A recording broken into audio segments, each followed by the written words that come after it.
Hello, my name is Doug Victor, and I've been a 27-year resident of Elmwood, a neighborhood in Providence that you might have heard of. And we're on the bus 20 and bus 22 RIPTA bus lines. My story is that a year and a half ago, I decided to retire my car for 2 months as an experiment to see how life would be in the city, taking the bus and also using a bicycle and walking when I can.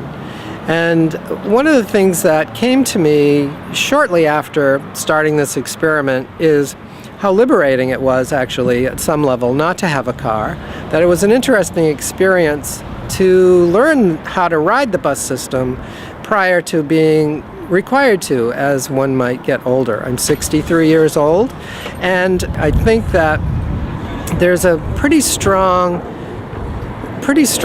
and steep learning curve, even for somebody who's educated like me, to figure out really how to effectively use the bus system with all the complications of reading schedules and cross-correlating schedules and figuring out where the buses come and where the buses go and all the details around bus tickets and cash and transfers, et cetera, et cetera, et cetera. There's a really, it really requires something different than I've ever had to utilize before when I had the ability just to get into my car and drive wherever I wanted to at any given point in time. So I guess the question for me is, can anyone master the ridership or the skills?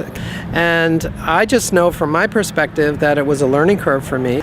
But I think that people need to expect that it isn't just going to be something that's known in one time, that it's a matter of practice. It's really imperative to ask the questions you need. It's imperative to keep yourself safe. It's imperative to get the exact information you need so that you really can understand how to utilize the RIPTA bus system. Do I ever miss my car? Well, there are times when I do, certainly, and my choices about where I go and where I don't go these days are determined by how I can get myself there. And once in a while, I have even rented a car because I had a death out of state and I needed to get there. So that's, I still have the ability and the economic ability to have a car at my disposal if I need. However, I'm really trying to live my life and really reduce my carbon footprint at the same time.